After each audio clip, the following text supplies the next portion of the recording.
అబ్బా ఏంది మమ్మీ, మొన్న పప్పే వండినవు ఇయాల పప్పేనా? నేను తినను. మా అయ్యే కాదు, గుడ్డ ఆమ్లెట్ వేసి ఇస్తా, 4 ముద్దలు తిను.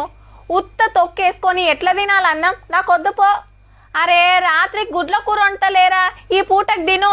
మమ్మీ 2 గుడ్లు ఎక్కువ ఉడకబెట్టు, పగటిలు బువ్వలు తింటా, రాత్రికి కూడా ఒకటి. ఇగో గిట్లుంటారు పోరలు, గుడ్డు ఉంటే చాలబ్బా, ఓ ముద్ద ఎక్కువనే పోతుంది. ఇప్పుడు గీ ముచ్చట ఎందుకంటే ఇక అంగన్వాడీలా గుడ్డు బిర్యానీ పెట్టబోతురులా పిల్లలకు. ఆరానికి 1 రోజు, కుదిరితే 2 రోజులు కూడా.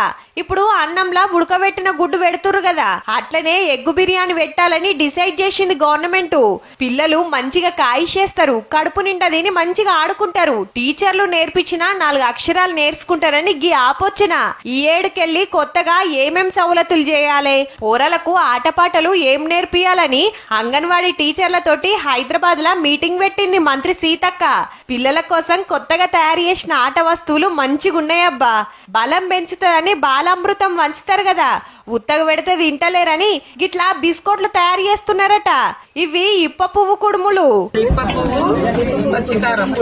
గర్భిణీలు బాలింతలు సుత వస్తారు కాబట్టి పాలు, గుడ్లు, ఇప్ప పువ్వు లడ్డులు, బలంగల తిండి పెడతట్టు మెను మారుస్తారట. చెప్పున్నే ఇటు చూడుర్రి, ములుగుల పిల్లలు క్రికెట్ ఆడుకునే సౌలతి చేసినాక మంత్రి మేడం సుత బ్యాట్ పట్టిందుల్లా.